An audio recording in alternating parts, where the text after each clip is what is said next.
we're going to be starting a new section when we start talking about the customer for life. And I wanted to introduce a concept to everybody. And this is a concept that's been around for over 2,000 years. And it's interesting because this concept, it has been used by many different spiritualities over the years. It's been used by many different philosophers. It's been used by many different people as they kind of look at it. And some of you in the audience may have heard of the Enneagram before. And the Enneagram comes from Greek, Ennea meaning 9, gram meaning writing or drawing. And it comes together, so it's the 9 drawings or the 9 writings that you will have. And basically what it does is it gives 9 different archetypes that are out there that describe the different ways that people interact with each other and the different ways that people see the world through various different lenses, if you will. But when I go into the next slide and we jump into it, what you'll see, this is the drawing, and you'll see the 9 numbers.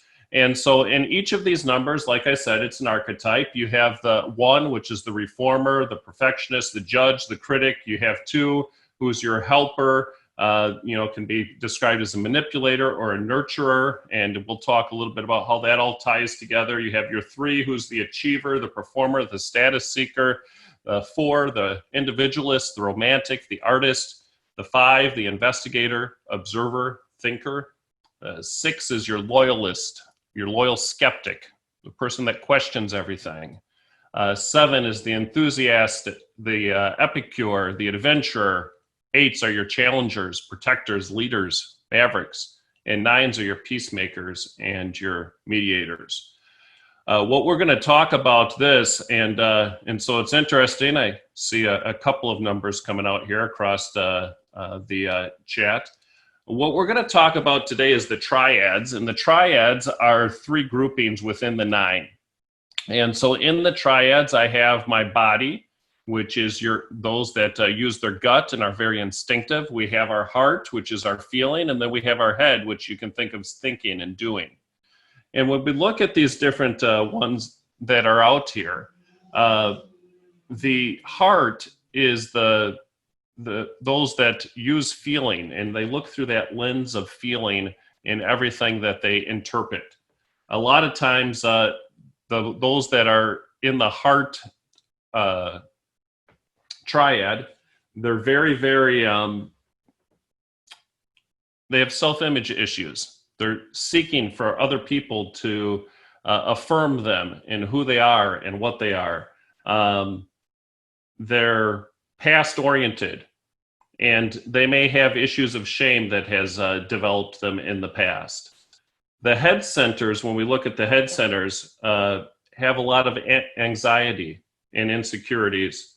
They're seeking security. They're very future-oriented, and the ego defense is there to cover their fears that they may have.